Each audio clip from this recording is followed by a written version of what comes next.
36-year-old Masa closed his eyes after another exhausting shift at the local hardware store. Suddenly, the mundane sounds of the city faded into a profound, echoing silence. He opened his eyes to find himself floating within a vast, celestial chamber filled with shimmering stars. Before him stood the goddess Mari, her radiant form draped in flowing silk robes that defied gravity. She explained that his life on Earth had ended, but a new destiny awaited him in the fantasy world of Alsta. Masa worriedly pointed out that he possessed absolutely no combat experience or martial arts training. Mari merely giggled, telling him that survival required more than just a sharp sword. Before he could ask another question, a sudden burst of light enveloped his entire body. He tumbled through a tunnel of swirling colors, losing all sense of direction. Masa hit the ground hard, gasping as the scent of fresh pine and damp earth filled his lungs. Standing up, he noticed his body felt significantly younger, though he still wore his simple hardware store apron.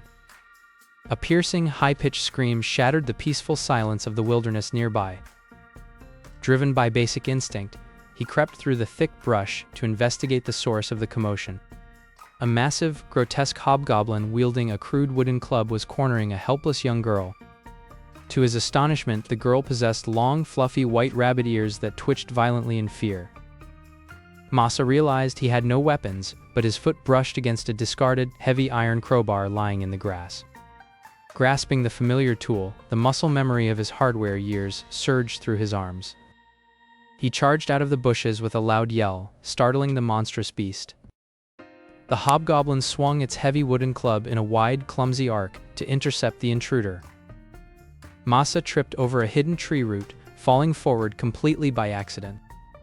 This accidental stumble caused the monster's massive club to whistle harmlessly over his head.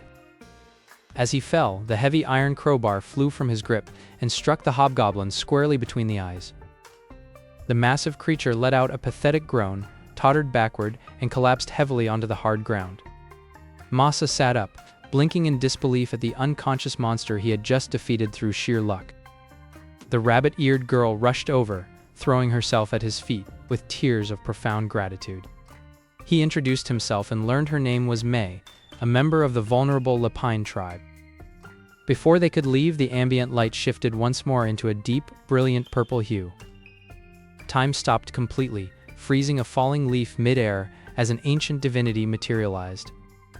Hesti announced that she was the elder deity overseeing the balance of craftsmanship and survival in Alsta. She praised Masa for utilizing a mere tool to overcome a dangerous foe without relying on raw magic. To aid him, she declared she would bestow upon him 11 unique high-tier crafting skills. Brilliant runes representing masonry, metallurgy, carpentry, and architecture surged straight into Masa's mind. He felt an instantaneous, deep understanding of structural engineering and material synthesis unlock within his consciousness. With her task complete, Goddess Hesti faded away into a mist of sparkling stardust. May blinked, unaware of the divine intervention, and eagerly urged him to follow her back to her home. As they walked, Masa noticed the primitive state of the wilderness and the lack of basic infrastructure. They soon arrived at the Lapine village, which consisted merely of fragile mud huts and flimsy wooden fences. Several rabbit folk villagers peeked out from behind their meager homes, their long ears twitching nervously at the sight of a human. May proudly announced to the gathering crowd that this brave human artisan had saved her life from a monster. The village elder stepped forward, bowing deeply to welcome Masa into their community with open arms. Looking at the vulnerable Beastfolk and their fragile homes, Masa made a silent promise to use his skills to build them a true civilization. Deep within the dark shadows of the surrounding forest, a pair of glowing red eyes locked onto the glowing village fire. Masa noticed the flickering red eyes in the dark forest and gripped his makeshift tool tightly. He realized that the current wooden stakes surrounding the Lapine village were far too weak to stop a real predator. As the sun rose the next morning, Masa gathered the rabbit-eared villagers to explain his grand plan for renovation. The elder Lapines looked at the complex sketches Masa drew in the dirt, with expressions of utter bewilderment. Masa activated his material identification skill to locate the perfect granite deposits near the village stream. With a single touch, he used his precision shaping ability to carve massive interlocking stone blocks from the cliffside. May watched in awe as her new protector moved stones that would normally take 10 men to carry. He taught the young men of the tribe how to mix a primitive yet effective mortar using local clay and lime. By noon, the first layer of a formidable stone wall began to rise above the forest floor.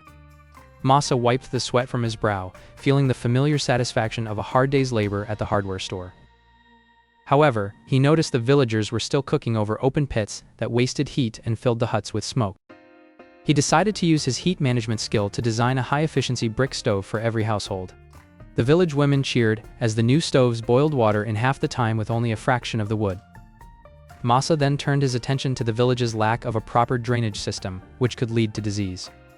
He began digging narrow trenches and lining them with smooth river stones to divert rainwater. To ensure the water stayed clean, he crafted a series of charcoal filters at the village entrance. A young Lapine child accidentally fell into the new trench, causing a moment of light-hearted laughter among the workers. Masa gathered the strongest villagers and began drilling them in basic spear formations for defense. He noticed that the rabbit folk had incredible leg strength, which he decided to incorporate into their combat style. Within days, the once defenseless village had been transformed into a small, fortified bastion. Masa sat atop the new wall, looking at his calloused hands and wondering if he was doing enough. The goddess Hesti appeared in a vision, praising his industrious spirit and offering a hint about future challenges. She warned him that the smell of cooked food and the presence of order would soon attract unwanted attention. Masa immediately ordered the construction of a watchtower to provide a 360-degree view of the forest. He used his structural integrity skill to ensure the tall wooden tower would not buckle under its own weight. As the tower reached its full height, May climbed to the top and let out a joyful cheer. The village felt safer than it ever had in the history of the Lapine tribe. Masa began calculating the food reserves needed to sustain the growing population through the winter. He realized that their current farming methods were inefficient and prone to pest attacks. He introduced the concept of crop rotation and natural fertilizers to the village elders. The first harvest under Masa's guidance was twice as large as the previous year's yield. Despite the success, Masa's body was beginning to feel the strain of constant magical and physical labor. May brought him a bowl of hot stew and thanked him for everything he had done for her people. For a moment, the sounds of the forest felt like a lullaby rather than a threat. Masa spent the next morning refining the edges of the villagers' spears with a special whetstone he crafted. He warned the hunters never to go out alone, as the balance of the forest was shifting. A scout returned with news of a strange human settlement several days' journey to the east. Masa knew that human contact could mean trade, but it could also mean conflict for the demi-humans. He began preparing a travel kit, deciding it was time to venture out and see this world for himself. Just as he tightened the last strap, a deafening horn blast echoed from the watchtower. Looking out from the wall, Masa saw a massive cloud of dust approaching from the distant plains. Within the dust, the glint of sunlight reflecting off steel armor revealed an approaching army. Masa realized the piece he had built was about to face its first true test against the world of men. The villagers scrambled to their positions, their ears twitching in synchronization with the rhythmic thud of horses. As the army halted just outside bowshot, a single rider stepped forward, carrying a banner stained with blood. The blood-stained banner fluttered aggressively in the sea breeze as the lone rider glared at the newly fortified Lapine border. Standing atop the stone rampart, Masa analyzed the rider's equipment with his sharp, analytical artisan eyes. Realizing the village needed advanced coastal minerals to reinforce their mortar, he decided to turn this confrontation into an offensive expedition. He quickly organized a small reconnaissance team consisting of agile Lapine warriors, eager to protect their home. The group slipped through the secret side gates of the settlement, moving swiftly along the dense tree line toward the distant southern shore. After hours of marching, the thick scent of pine shifted into the distinct sharp tang of salty ocean air. Suddenly, the sound of crackling wood and desperate weeping echoed from a secluded cove just below their position. Peering over the edge, Masa discovered a chaotic bandit encampment, filled with rowdy thugs and heavily locked iron cages. Inside those rusted cages, dozens of exhausted demi-humans with foxtails and cat ears huddled together in absolute despair. Masa immediately opened his divine crafting interface to assess what defensive structures could be sabotaged from a distance. He noticed the bandits had built a massive wooden watchtower using poorly constructed structural joints. Activating his high-level disassembly skill, Masa targeted the critical foundational pegs of the enemy tower. With a loud, resonant snap, the entire wooden watchtower collapsed entirely, crushing the main weapon racks of the bandits underneath. The bandit captain emerged from the largest tent, roaring in anger while swinging a heavy iron morningstar. Masa charged down the rocky pathway, leading his Lapine allies directly into the disoriented enemy ranks. A brutish thug lunged at Masa with a jagged dagger, but Masa easily parried the clumsy blow with a newly forged buckler. Utilizing his instant repair skill mid-combat, Masa welded the thug's blade directly to his own shield, disarming him completely. With a swift kick to the stomach, Masa sent the weaponless bandit flying backward into the shallow water. The bandit captain rushed forward, swinging his massive morningstar horizontally toward Masa's head. Masa reached down, picked up a handful of advanced chemical flux from his pouch, and tossed it into the bonfire. The bonfire erupted into a blinding green flash, temporarily blinding the captain and his remaining henchmen. Seizing the moment, Masa used his crafting hammer to shatter the locking pins of the cages, freeing the demi-human captives. The liberated captives grabbed leftover weapons from the ground and turned on their former captors with furious vengeance. Within minutes, the remaining bandits fled into the dark wilderness, leaving the coastal cove entirely in Masa's hands. The freed demi-humans bowed deeply before Masa, offering him total access to the rare volcanic sand and mineral deposits hidden nearby. Masa gathered substantial quantities of the rare material, knowing this specific lime component would make his concrete completely indestructible. Realizing he needed official trade permits to secure long-term resources, Masa decided to travel to the great neutral port city of Portalum. As the ship docked, the sheer scale of Portalum's massive white stone arches and bustling markets left him breathless. However, the city's trade guild master refused to grant a permit unless Masa proved his worth in the legendary Grand Arena.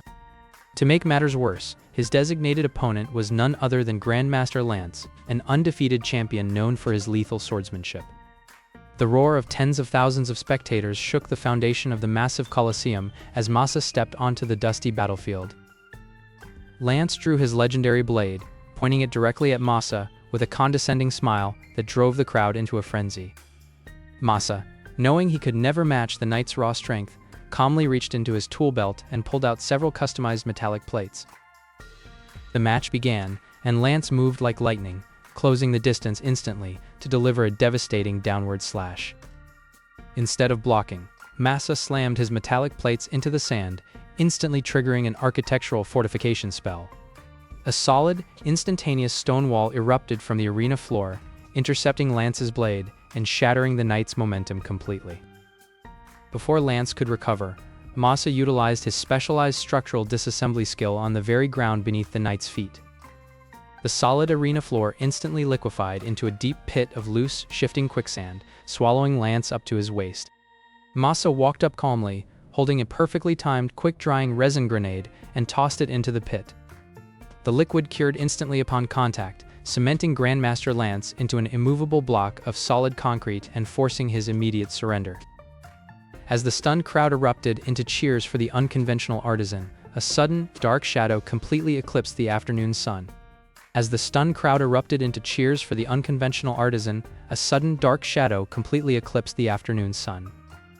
A giant, glowing magical message materialized across the sky, bearing the urgent seal of the goddess Mari. The divine warning detailed a massive migratory surge of apex monsters heading directly toward the defenseless Lapine territory. Masa immediately packed his crafting gear and bid a hasty farewell to the bewildered Grandmaster Lance. Utilizing a newly unlocked divine spatial displacement skill, Masa enveloped himself in a brilliant flash of emerald light. Within a single heartbeat, he materialized right in the center of the familiar, albeit primitive Lapine village square.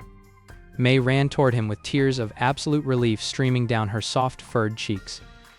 Masa gathered the village elders immediately to present his revolutionary blueprinted plans for a grand fortified Beastfolk city. The comprehensive blueprints depicted a massive, multi-tiered stone citadel engineered to withstand advanced military sieges. With his newly enhanced divine carpentry and masonry skills, Masa effortlessly lifted his glowing heavy iron hammer. He struck the raw earth forcefully, triggering a magnificent shockwave of restructuring magical energy across the soil. Massive blocks of solid gray limestone erupted from the ground, perfectly interlocking to form the foundation walls. Strong Lapine youth joined the grand construction effort, carrying timber beams with newfound hope in their hearts. Masa knew that a true civilization required more than just high walls. It demanded advanced sanitation systems. He carefully approached a large wooden barrel containing dozens of translucent, wobbling green slimes. Masa began conducting rigorous behavioral experiments, feeding the slimes specific organic waste materials to test consumption rates. The slimes reacted enthusiastically, completely dissolving the organic matter within seconds, while purifying the surrounding water.